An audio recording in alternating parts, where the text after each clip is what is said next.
আইসকা তোর মায় গাইছে আমারে, চাইল ডাইল নুন তেল নাইকা সংসারে, মাছ গোস ধরিব না 500,000, যাই দেখি ভাবে ভূতে মিল্লা বাজারে। আইসকা তোর মায় গাইছে আমারে, চাইল ডাইল নুন তেল নাইকা সংসারে, মাছ গোস ধরিব না 500,000, চল যাই ভাবে ভূতে মিল্লা বাজারে। ভালো আছেন ভাই, বাড়ির সবাই আছে কিরকম? দোয়া করছো যেরকম, রাখছে আল্লাহ এরকম, বেতন পাই যে সেরকম ভাবতাছে উনি।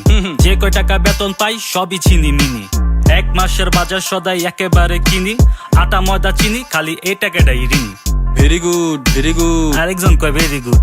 আমরা মিয়া সুট বুট লাগাইয়া রবিন হুড, হুতাশে ফাল দিছি পিছে নাইকা প্যারাশুট। বুঝছি ভাই আমিও, দিন আনি দিন খাই, শরীর স্বাস্থ্য দীক্ষা মানুষ মনে করে পিনিক খাই। 1 কেজি তেল দেন 5 কেজি চাইল, 500 টাকা শেষ লগে আধা কেজি ডাইল। পূরণ করতে পারুন না তো বাজারের যেই ফাইল, আবার বাসায় গিয়া শুনুম আপনার ভাবির মুখে গাইল। ওই সইরা কারা সরু, গরু আইতাছে গরু। কি কইতাছেন ধুরু, নাটক না